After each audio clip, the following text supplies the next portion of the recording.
Hey, I'm getting sick and tired of all the emails and phone calls and texts that I get regarding my dog.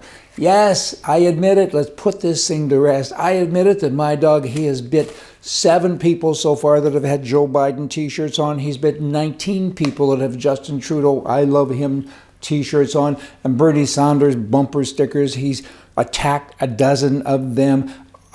Hey, for the very last time, my dog is not for sale. Just whatever. Hey, Americans. Before Americans were Americans, they were British. Kind of sounds silly, but they were. They were British. Before Americans governed themselves, they were governed by a very distant British king and a British parliament, which they had no vote. They had no say in what would happen in their world, right? Before America was an independent state, it was an independent colony that was dependent on those other people far, far away. Before Americans expressed support for equality, the government that was far away didn't support them. And they had to do something about it. Canada, are you listening? It's about time. You shouldn't. I'm talking the West. Hey, thousands of miles away, somebody's trying to make decisions for you. They don't try. They do it. They even do it in a different language. Push back now kind of is time. Officers, police people in Colorado, outside of Denver. Colorado State Police recently, June 6th, 2022, they seized 114 pounds of pure fentanyl. Wow. They stopped a car. I was headed toward Denver on Interstate 70. I know that road well. When they made this discovery, it was underneath the passenger and the driver's seats in by trap door in a compartment that was custom made just for this. Now, fentanyl, right? Drugs they pour into the United States from Mexico, and this is unbelievably bad. But fentanyl kills people. There are thousands of deaths, just thousands and thousands each and every month. And 1 kilogram of fentanyl can kill up to 500,000 people. 1 kilogram. The bust on June 6th, all of the dope that was in that car had the potential to kill 25 million people. Let that sink in. 25 million people. I haven't heard what happened. What happened to the people? Was this a catch and release thing? I mean, they're murderers in waiting. Who does this stuff? You got to go get them. I mean, this isn't nice. They should be so far in jail, you got to feed them with a slingshot, or you got to put them down. You want to stop this kind of stuff? Put them down.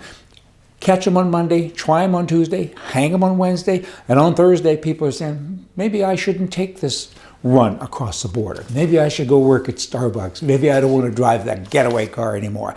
You got to kind of get tough, don't you know? Now in Canada, the finance minister there, her name is Freeland. And in her last budget, she introduced all kinds of things to help Canadians. That's what they do, right? I'm going to hit you with a 2x6, and then I'm going to loosen up one day and hit you with a 2x4. You'll say thanks because I'm helping you. I'm helping you survive a little bit longer. She's imposing all kinds of new costs and expenses, but then she says she's helping. But it's always interesting to me because I'm going to help you, but I'm going to take your money. You're hungry, you're starving. Give me your car, I'll sell it, and I'll give you a couple of bucks so you can buy a burger, right?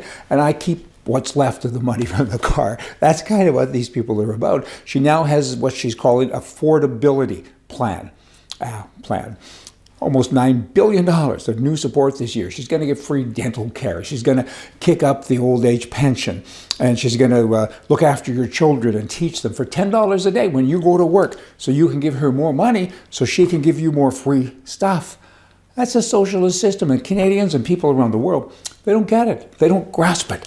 You know, it baffles my mind. It truly does. These are the same people, though, that get the $10 that rush up to get their COVID money, and they rush to get this benefit and that benefit, not knowing it was stolen out of your back pocket, and they're giving you a little bit to put in your front pocket. Duh, wake up already. Get rid of all these commie people because that's what they are. They're bribing you with your own money and they're spending it, and it ain't wise what they're doing. And they're thinking for you. They're raising your children. They have thought police out there and everything else. This is all coming from Trudeau, the Prime Minister of Canada, because he is a dictator. He thinks like a dictator. He truly does. Dictators are known for identifying themselves with the nation that they serve, right? That they don't really serve. The nation serves them. They see themselves and the country as one. They do. They truly do. That's the history, right? Leaders who value freedom and democracy see themselves as temporary people. You know, this is an interim job. Someone else will get it after me. Whereas in Canada, there's no term limits. They just go forever. They cheat. They do whatever they do. And often they stay there. Like Trudeau's probably the last prime minister I'll see in my life. And it's sad. I mean, only 30% of the people in Canada voted for the Liberal Party. I think 1% of Canadians voted for him in his riding. I think there was like 26,000 votes that got him elected. And I think 48 or 49% of those people were new immigrants that hardly spoke English. French was their first language, right? So Trudeau sees Canada and himself as one. He views his political opponents as enemies. If you don't agree with him, you're an enemy. And he views protests against him as being illegitimate. So leave me alone, right?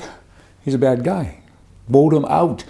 Remember, though, it's who counts the votes that really counts versus who votes counting. So get in there and vote, and then kind of watch to see who's doing the count. On a much lighter note, well, I think it was in Denver. No, that other story was Denver. I kind of forget where it was. Austin, Texas, maybe.